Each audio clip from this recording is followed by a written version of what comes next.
Neha ji USA से। राधे राधे। राधे राधे महाराज जी। महाराज जी इतना भौतिक व लौकिक उन्नति के बाद भी ये लगता है कि जैसे सफलता अभी नहीं मिली है। देखो बताए, विश्व का सब धन भोग तुम्हें मिल जाए तो भी तुम्हें तृप्ति नहीं होने वाली। महाराज ययाति चक्रवर्ती सम्राट और देवयानी उनकी पत्नी शुक्राचार्य जी की पुत्री, परम सुंदरी। शुक्राचार्य जी तो कुल गुरु है दैत्यों के और समस्त शास्त्रों के ज्ञाता हैं। उनकी पुत्री कौन सा ज्ञान नहीं होगा। और वो ययाति की पत्नी थी।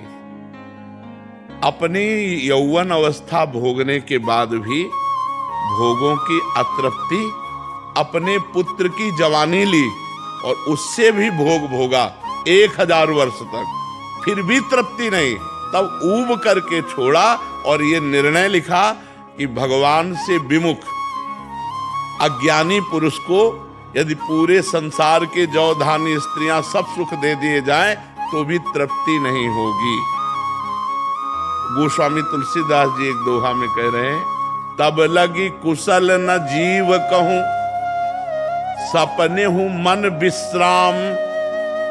तब लग जीव को कभी कुशल का अनुभव नहीं होगा, स्वप्न में भी कभी मन विश्राम को प्राप्त नहीं करेगा। जब लगी भजत न राम कहूं, शोक धाम तज काम। इन कामना और वासनाओं का त्याग करके जब तक भगवान का भजन नहीं, तो कामना और वासना की पूर्ति से कामना वासना बढ़ती है और कामना वासना के त्याग से शांति प्राप्त होती। त्यागात शांति अनंतरम। जब हम कामना और वासनाओं का त्याग, अब अंदर कामना वासना के त्याग करने की हिम्मत नहीं रह गई। जो मन कहता है वो करना पड़ता है। मन कहता है आज ये खाना है तो अब वो खाना है, ये भोगना है तो भोगना है। अगर नहीं भोगेंगे तो अशांत कर देगा। तो अशांति दूर करने के लिए भोग भोगने की इच्छा रखते हैं। और जबकि भोग भोगने से अशांति बढ़ती है, भोगों के त्याग से शांति बढ़ती है। त्यागात शांति अनंतरम। तो हमें चाहिए भगवान की शरण होकर भगवान का नाम जप करते हुए अन्य कामनाओं का त्याग करें तो हमारे पास, तो इन भोगों में, यश कीर्ति में, रुपया पैसा में शांति नहीं। शांति तो भगवान के चरणों में है, भगवान के नाम में है। एक गरीब आदमी हो, भगवान का नाम जप कर रहा हो, भगवान के भरोसों में मस्त। एक अरबपति है, भगवान से विमुख है, वो चिंता है, उसे नींद की गोली खा के सोना होगा। भगवान के आश्रय के बिना शांति मिलना तो असंभव है। ये पक्की बात समझ लो, ये पक्की बात। मन कहता है कि अमुक संख्या धनराशि हो जाए तो मैं, लेकिन अमुक संख्या होने पर उससे बढ़कर कामना हो जाती है और वो कभी तृप्त नहीं होता। तृप्त होता है तो सब तज हरि भज, सब झंझट छोड़ो, राधा राधा राधा राधा राधा।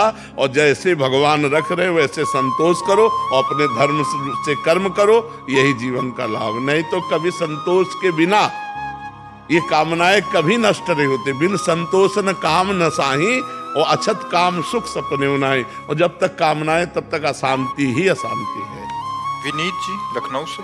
राधे राधे महाराज जी। राधे राधे महाराज जी। महाराज जी कल के एकांतिक वार्तालाप में आपने एक साधक से कहा था कि क्रोध से बचने के लिए वो स्थान ही छोड़ दो जब तुम्हें लगे कि अब क्रोध आ सकता है। साथ ही आपने नाम जप का सहारा लेने के लिए भी बोला था। लेकिन अगर किसी व्यक्ति के शुरुआती जीवन में कठोर अनुभवों के कारण क्रोध ही उसका सबसे बड़ा शत्रु बन गया हो और अब वो किसी ऐसे उच्चतम पद पर है जहां उसे निचले पदों के लोगों के साथ रोज व्यवहार करना हो, जो प्राय बदतमीजी और उद्दंडता के साथ व्यवहार करते हैं, ऐसे में वो स्थान भी छोड़ा नहीं जा सकता। महाराज जी कुछ ऐसे लोग होते हैं जो क्रोध की भाषा ही समझते हैं और कुछ जो होते हैं वो विनम्रता की भाषा समझते हैं। ये हम मानते हैं आपकी बात, इसको हम काटते नहीं हैं। कुछ लोग ऐसे होते हैं।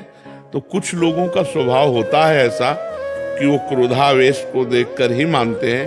पर हमें क्रोधावेश ना करके क्रोधावेश का नाटक कर रहे तो कैसा लगेगा। हम असलियत में क्रोध ना करें। अगर हम क्रोध करेंगे तो हम रिलैक्स नहीं हो पाएंगे, हमारा हृदय जलेगा और उससे द्वेष करेगा।